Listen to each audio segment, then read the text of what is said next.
Hey guys, my name is Loveless and we are back with Red Embrace. Okay, let's just jump straight into it.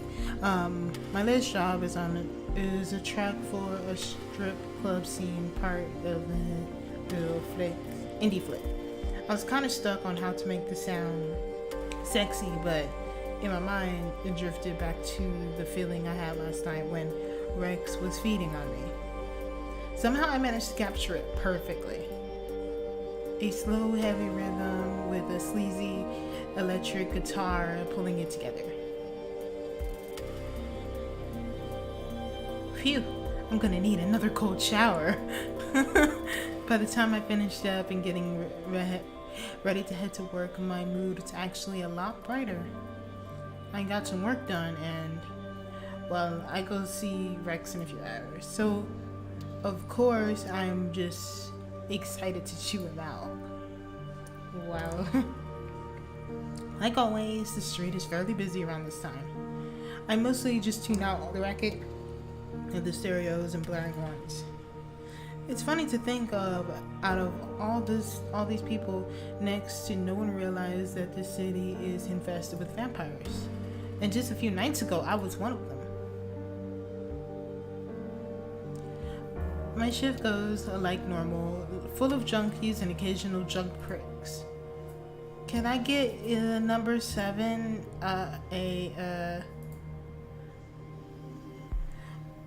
That's a whole pie, sir. Are you sure you really want a whole pie?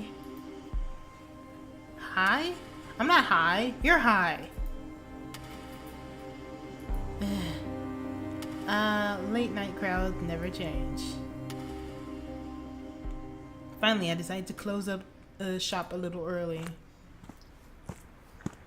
Shoving my keys in my pocket, I head towards the club skylight, sticking to the main road. No vampires out to play tonight, I hope. I nervously laugh under my breath, never making sure to peer down every alley I go past. Luckily, it never seems like anyone's trying to make an ash kibble right now. I reach the club before long and duck my head into the dark, crowded interior.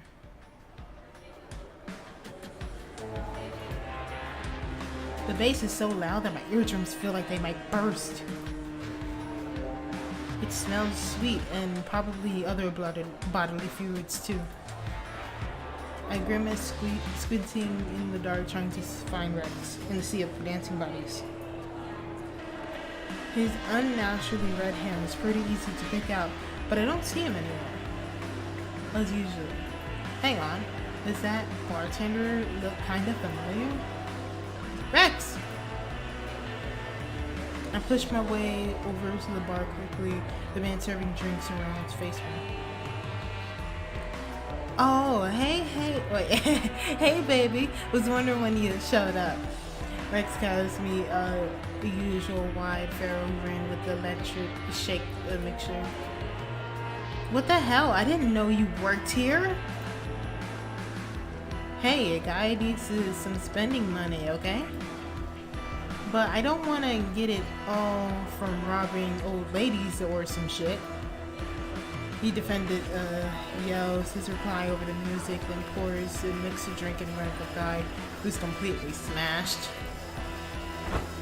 Afterwards, he yanks off the small strip club he was using as a headband, then vaults over the counter and lands beside me. Whoa! Wait, aren't you on your shift? You can't just... Nah, another dude's coming in soon to take over anyway. Come on over here. Grabbing my waist, Rex tugs me over to the counter of the club. I stumble along beside him. You know I can follow you just fine without being dragged. I don't want to take chances. Gotta stake my claim, yeah? Arguing is useless, so I grumble to myself and follow his persistent tugging.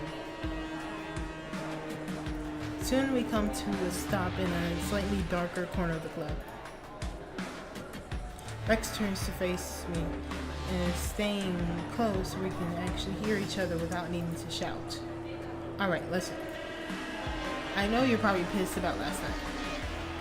Wouldn't you be? For all that talk about protecting me, you sure did a 180 pretty fast. He chews on his bottom lip, uncomfortably scratching his tattooed cheek. Listen, I just had to do what was best for both of us, okay? If I hadn't, those guys would have seen through it all, and you'd be locked up as one of their private blood bags for right now. Or worse. He wrinkles his nose, lips pressed together in a tight line. Weren't they your clanmates? Why couldn't you just say that you were just going home with me? That's not how it works. The Helligan, they're all about showing off. If you were really just a pet, I would have... Rex abruptly cuts off and his eyes go wide. I mean, of course you're my pet. Oh, what was that just now? You see me more than a pet, huh? Jump on the opportunity to tease him. I exactly smirk, leaning in a bit. In response, Rex lets out a loud call, turning his head evasively to one side. What? I didn't say that. Listen, it's fucking complicated, okay? Besides, you should be thanking me for saving your ass. I thought the whole point of the meeting was for you to apologize. And you're not great at the whole communication thing, are you? It's hard for me to stay mad at Rex for some reason. I think it's because this is his own awkward way of saying he likes me, as more than just a pet. Sighing, Rex glances up at the posting lights on the ceiling, which reflects in the silver irises. You taste it even better than I thought you would. Come again? He mutters something so soft I can barely understand. I said you tasted fucking amazing. The best thing I've ever had in my life. Real talk. I don't know if I can go back to junkies and homeless dudes now I've had your blood.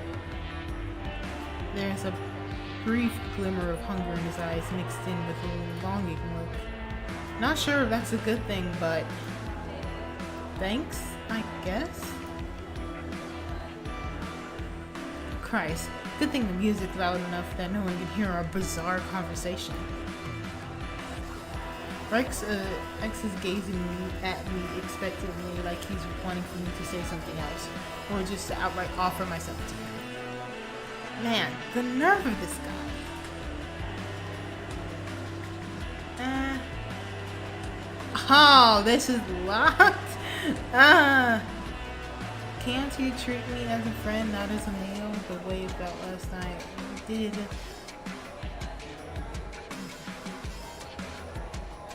I would like to know this. Cause yeah, the way it felt last night, yeah, amazing. And I kind of want to know this. Watch out for next time. Oh, okay. What does this mean?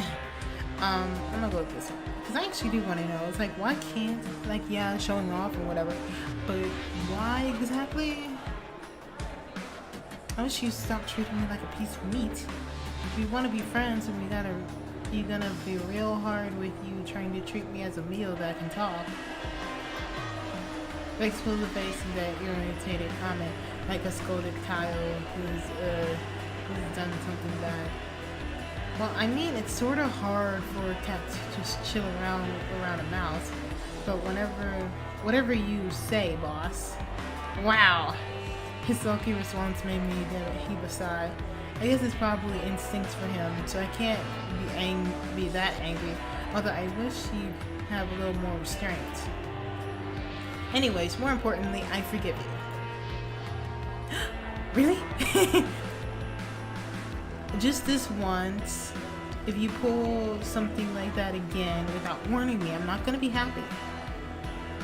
Rex, who seems thrilled that I'm not holding a grudge against him, eagerly nods his head.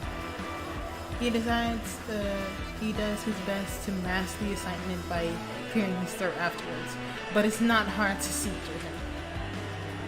Well, if you're going to be fussy about it, then that is something to fix for next time. So needy.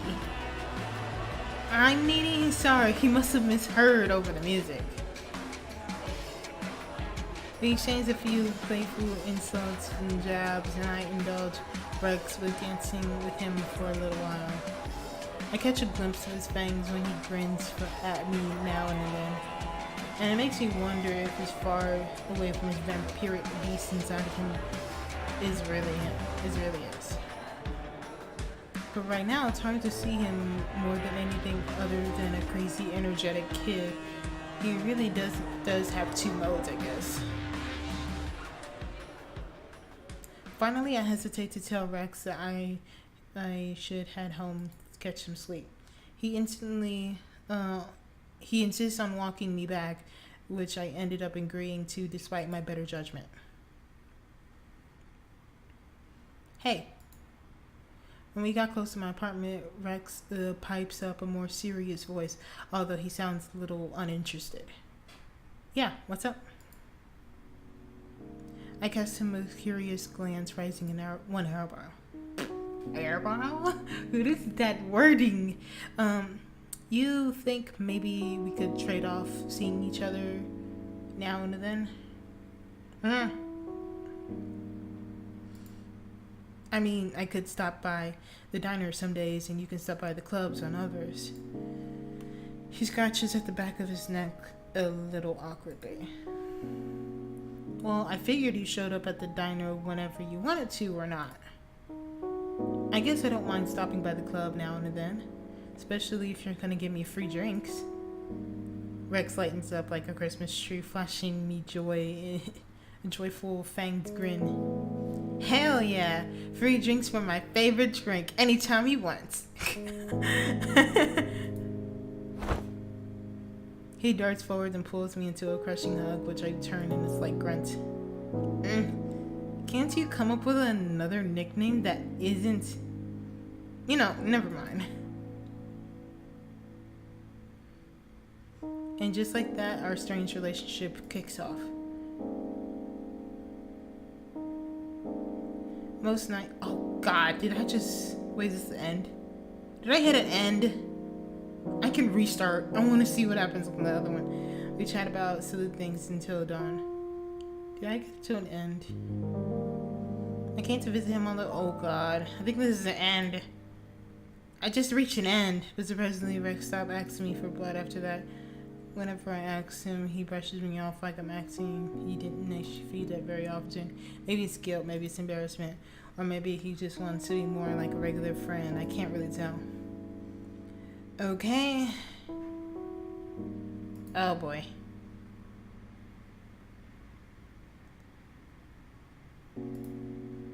Oh boy. I'm just too scared to actually date a vampire, especially since I've got feelings for... I have a feeling the Rex's clients are still wanting us. Although it seems pretty stupidly adorable. Or is it stupidly? Or is it adorably stupid? That sometimes I can hardly keep from pouncing on him. Ah, cluster time. Finally. Let out a sigh of relief. It's a long shift, but tonight I feel I get to see Rex at the club and grab some on-the-house beer is something that I'm starting to look forward to a lot. Oh boy. I think this is kind of an end. I might need to actually go back to that part. Okay, I got this. I'm heading over, humming underneath my breath, enjoying the cool rush in the air. Before stepping out, I smooth out of my jacket and hair in a tiny spit. Like usual, it's pretty packed, and I wade my way through the crowd, reaching at the bar. Rex? Rex, I could really use a... Huh. I get close, and I realize Rex is standing beside the bar, surrounded by a few figures, punkish outfit. I think I might recognize a couple of them in the night alley. Are they his climates? So, Rex, what you're trying to say is... You're not part of the Helligan? Oh! I looked at shock horror as confronts. Whoa. His eyes drifted around the men and was trying to see whether they're joking or not, hoping for it to be pink. Tough shit, you knew it was coming, didn't you? Hey man, you can't just get close to a fucking human like that. Don't get, keep talking, you. Jesus, you're even dumber than I thought you were. Their voices are barely audible over the pounding bass. But I can hear the scorn in what they said. Rex has the face struck in a nightmare as the silver eyes are glazed over with disbelief. Bishop ain't gonna be happy either. You know what he does to guys who break the rules. Go find some other shitty clan that'll let you play your blood bag boyfriend. Don't stay here. Yeah, you ain't wanna hear. Oh, always, they're a fucking weirdo anyway. Wow. Stickering to themselves. Ugh, can't breathe. The shady group disappears and disperses into the crowd, turning their back towards Rex. They disappeared one by one until finally Rex stands alone, still frozen in place. At last, it seems like he noticed me and our eyes meet. Rex? I take a step towards him, biting my lip. Stay away. Fuck, I knew it. He growls all of a sudden, his eyes narrowed and he disappeared. Rex, where you going? Stop! Just like that, Rex turns on the tail, bolts into the darkness. Obviously, heading towards the side exit, I take off after him, running as fast as I can. By the time I make it to the alley, Rex is already dashing off to the end of the street. Rex! Come back here, dumbass! Even at the sprint at top speed, I can barely keep up with Rex in sight. He hurtles down the sidewalk and his figure grows smaller and smaller in the distance. But as I chased him, I realized he's gone. Where he's going? The warehouse. Sure enough, Rex disappears into the familiar alley that I quickly followed. By the time I reach the narrow road, he's already ducked through the entrance. Good thing that he didn't keep going down the street. Muttering anxiously to myself, I run inside the abandoned building. When I rush into the warehouse basement, I realize that Rex is spot running. Instead, he slumped onto the back of the wall, his face buried into his hands. His body jerks and trembles a little bit, and a muffled noise creeps between his fingers. Is he crying? Rex? I call softly to him. He doesn't lift his head to reply. Well, I can't just leave him like that, can I? Somewhat hesitantly, I approach Rex from the side, half expecting him to bolt away again. But when I get close and quiet and sound of his quiet croak breath fills my ears, and I feel unexpected pain in my chest. Okay. I'm like burping. Jesus. Rex, what's wrong? Come on, you can tell me. Those guys really hit you? Those guys' words really hit you that hard? He looked up at me with an expression that I'd never seen him wear before, like an innocent child who can't understand why he'd been hurt. Sorry. You probably think I'm pretty lame, huh? With a tearful smile, he rubs at his eyes with the back of his one hand still shaking. I already thought you were lame a long time ago. Crying is not going to change that. Doing my best to sound playful, I reach out and gently squeeze his shoulder. For whatever reason, I can't stand the sight of him like this. Even his normal crazy self is much better. Sadness just doesn't suit Rex. That lingering at the back of my mind.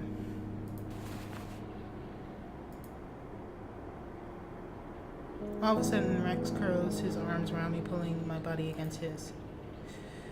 He squeezed me like I'm some kind of oversized teddy bear, bearing his face against my neck. At this point, I'm used to him invading my personal space, but it feels very different. They're all I had. Rex whispered bitterly, and his breath brushed slightly against my skin. I thought they were my brothers, that I finally found a place I belonged. But I never believed they kicked me out. I guess I never meant anything from them that from the start, huh? His fingers curl tightly into my jacket, clutching onto the fabric for dear life as if he's afraid I'll vanish before his eyes. I had no idea he loved his clanmate so deeply. I guess a part of me also assumed that he saw them as peers or friends, anything more. Yet his voice belonged to someone who's lost his own flesh and blood, who saw his bond ripped in half. So much for friends, so much for family. Rex's eyes closed painfully, piercing out a tiny clear the trail down a streak. Now they're gone and I have nothing left. His choked words are so quiet that I can barely reach my ears. Then I recognized what he was saying. A spark of anger immediately light up inside me. After all we've been through, he's all alone, that I'm just going to drop him like everyone else? Are you really that stupid? I scolded him quietly, curling my fingers in his bright, soft hair. How can you say that you have nothing left? Do you think I'm gonna just leave you here and walk away? You're crazy and impulsive, and you got a horrible temper. You seriously need to learn some personal boundaries. Pausing, I bite my lip for a moment. His gaze is full of pure despair, hope, like drowning man clinging for the tattered wraith. But you're a good kid, Rex. You aren't the bad guy you tried to be. I already decided that I won't leave you alone. Besides, who else would look out for you if I wasn't here and keeping you in line? As I speak to him softly, Rex stares at me in pure awe if he can hardly believe what I'm saying. With his tear-filled glimmered in the light, I can't help but looking incredibly beautiful. Not the eyes of a monster, not one bit. Oh, yay. My body moves on its own, and a moment later I pull Rex in for a kiss. His lips are cool, a little dry, a chase of his tongue against them gingerly catching the salty drops of his tears. He doesn't move an inch at first, but I keep lavishing his mouth with soft kisses, curling my arms around his neck. Finally, Rex presses against me, his moment softly hesitant. This is a lot of reading. Once he seems to realize I'm not tricking him, though, he's returning my kiss with an even more fiercer passion, and arms encircling me tightly around my waist. My tongue slides along and dances with his. I feel the strong heat rushing up to my cheeks.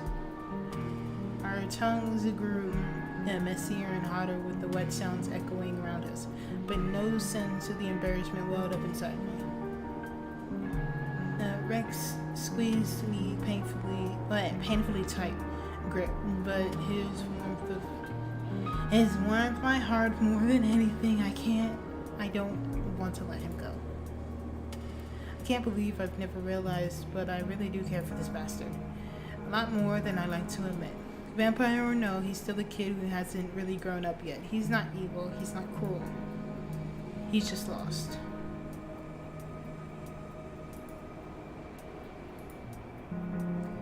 Rex teases my lower lip with his fang, then laps the corner of my mouth, letting the tongue coax its way forward. Even though his body doesn't give off warmth, the eagerness of his hold makes up for each kiss that grows more and more heated. Rex. When I pull for a breath, let's see. Rex backs out with an astonishingly genuine smile. There's still a lingering of sadness in his eyes, but now they look a little brighter. And so full of adoration that my heart aches. You're calling me crazy? You've got to be pretty crazy if you're sticking around. Before I can offer any complaints, he pulls me back for another kiss, swirling his tongue against mine. We share the moment for a little longer, savoring the warm seconds until finally Rex loosens his grip on me for a bit. We gotta get out of Sans frame. Rex murmurs against my lips with a rare, serious look in his eyes. Bishop is gonna come after me. No, us. As soon as he hears what happened. He's the big boss and he doesn't let his coven get friendly with humans. He bites his lower lip, his fangs sinking into the pale flesh almost as hard as to pierce it. Some bad shit will happen if we stick around. We gotta leave by tomorrow night. By tomorrow? Rex doesn't seem like he's joking, so I suck in a sharp breath. Sure, I'd be pretty pissed if I skip out on him like that, but if there's anything else I can do... Is there anything else I can do? Good thing I don't have any important crap in my apartment, damn. I'll be ready by tomorrow night if we are. If you are. My grimly confidence reply makes Rex let out a relieved sigh and he nods his head. Yeah, I'm sorry I dragged you into this. I didn't know things were gonna turn out so... He still looks troubled due to his clanmate's words from earlier. I pulled him back into a rough hug, squeezing him slightly larger with every ounce of my strength I have. I do apologize. It's as much as my fault as yours. Yeah, it's your fault for luring a guy like me with your pretty face and attitude, and... Hang on! You didn't just list smell on top of that list. Man, things must be getting pretty serious between us.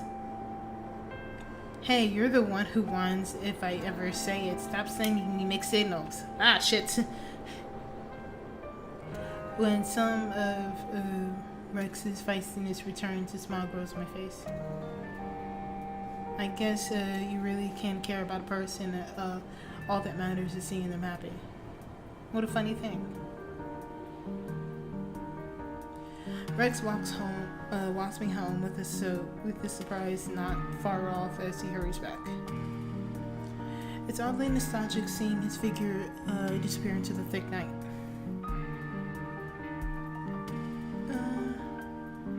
Okay, it wasn't long after we finished, yet somehow it seems like it's a distant memory.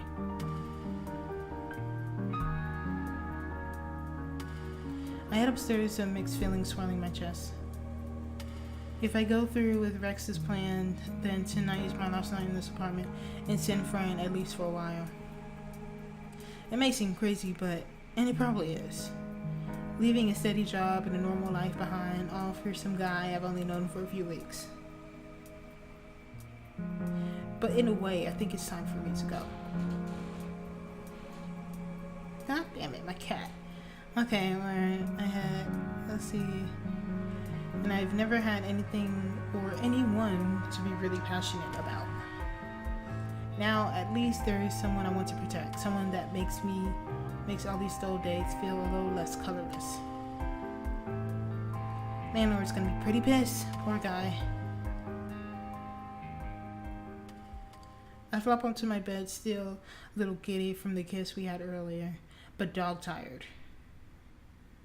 Before long, I drift off to sleep, submerged in the happy image of Rex's fanged grin.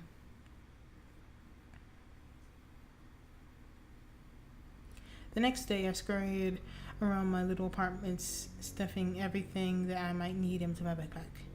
I called Troy too, leaving a hasty message on his answer machine, letting him know that I'll be taking off for work indefinitely. He'll find someone else to cover the night shift. Probably.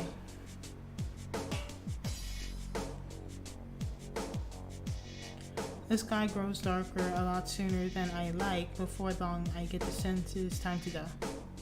I pack up my bags and things and head for the door, giving it a last wistful glance around my apartment.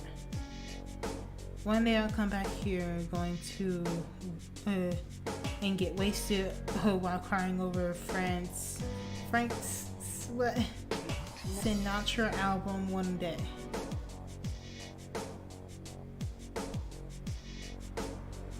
Outside, there are a few people wandering the streets, but I don't see Rex. I instantly start racing to the hundreds of awful possibilities. Did he get ambushed? Captured? Killed? Should I go back for him? I can't just stand here or around here or else. Hey baby, you're early. Oof. An eager voice behind me interrupts my thoughts. To my relief, Rex hurries and unscathed, looking happy to see me as I am to see him. Glad you decided to show up. I almost started worrying. I paused, studying Rex's face for a moment. Is it just me, or does he look a little sickly? Oh shit. Oh, that's right. You haven't fed for me for a while, haven't you? You must be starving. I can let you take a little before we leave if you want. Nah, don't worry about me. I can wait until we get out of here. Wouldn't want to drink from you without being able to enjoy every drop, yeah? That is the sweetest thing anyone has ever said to me. Despite his playful reply, I can't help but be a little concerned. There's a little feverish look in his eyes while trying to bite back the pain. Let's go. Waiting here is gonna make me antsy. Right. Without wasting any more time, we set off on the street, heading towards the nearest bus station that take us far, far away. I follow Rex closely, trying to assure myself that we'll be fine. He seems on edge too, eyes darting from side to side as we walked along. The side roads are feel eerily quiet, even though that this is a typical night time for the night. But just a little farther. Don't worry. Rex squeezes my hand reassuringly, but I feel like this is more to soothe his own nerves than mine. His hands tremble a little bit. I wonder if it's him hasn't fed for a while. Damn it, why does he just drink from me earlier?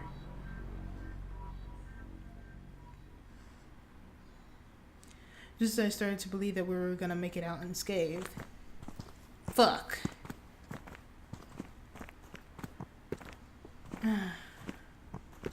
And he's sick too.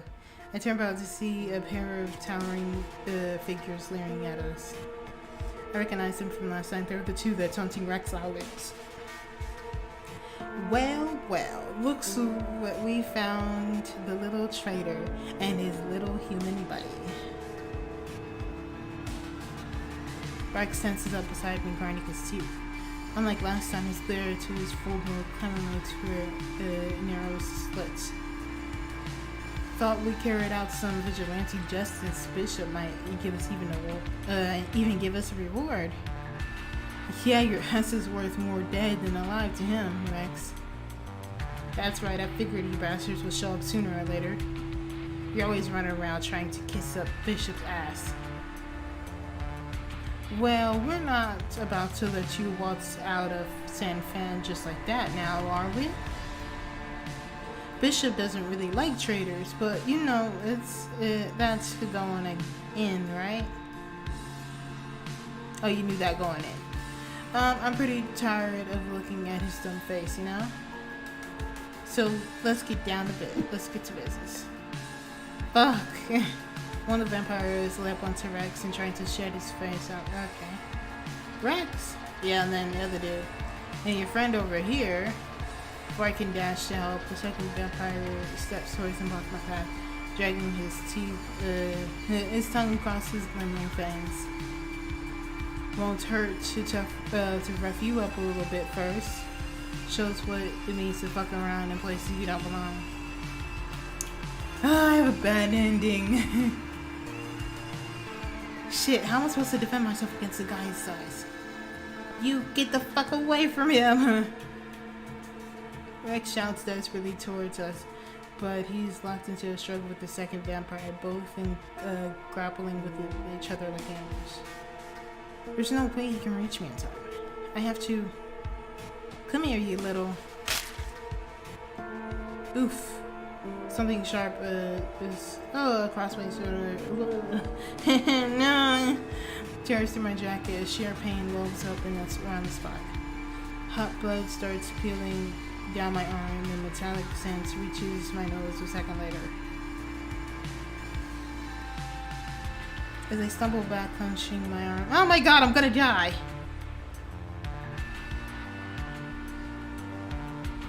Oh shit.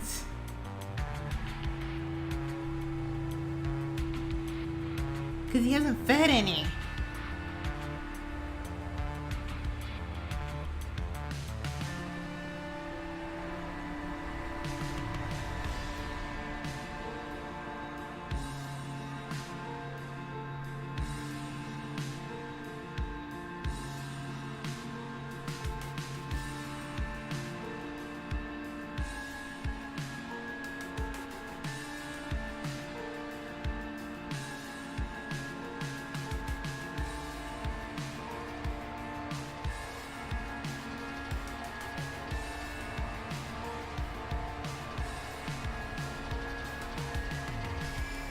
Rex, don't listen to them.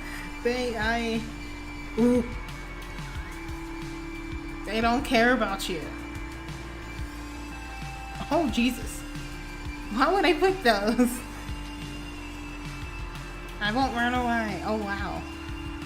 They don't care about you. We promise. Let's say they don't care about you. Swallow the burning sensation in my throat, taking a deep breath. They don't care about you, Rex. Your clan isn't your family you thought they were. They were just one to use you.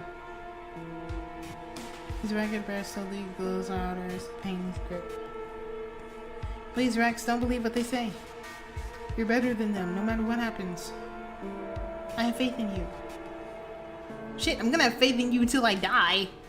The alley goes definitely quiet. Everyone stares at Rex, who gazes only at me, his trembling leg helplessly. For a moment, he almost seemed like his old self again. Is it possible? Did I get through town? I think I'm gonna die. I'm gonna die. But then when I see his eyes filled with desperation, with hunger and confusion, I realize he's gone too far. Fuck, I'm dead. He rushes towards me and fixated on me. Ah, shit. I knew I was dead. I'm locked around the iron grip that I won't be able to escape. There's no one else to blame but except myself is here. Shit. Eela's fangs mercilessly cut through my throat, almost tearing it up, causing flesh to stream free. It hurts. It hurts so much. If I didn't have the will to, but I don't have the will to struggle as Rex starts to drink eagerly and painting and lapping at the wound. I'm gonna die. I knew it.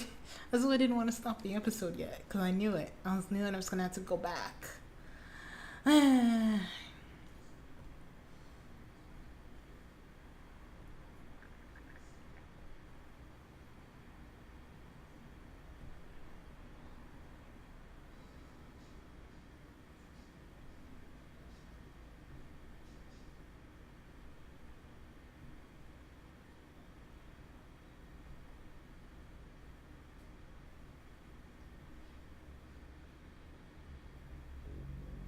Yep, I knew it.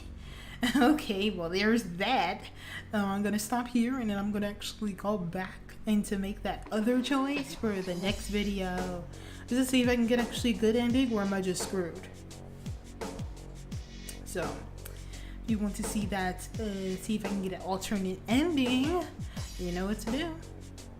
Oh yeah, I also find it very funny that I actually picked Rex and Rex is the one that's actually on the screen. That's real funny. Okay. Well,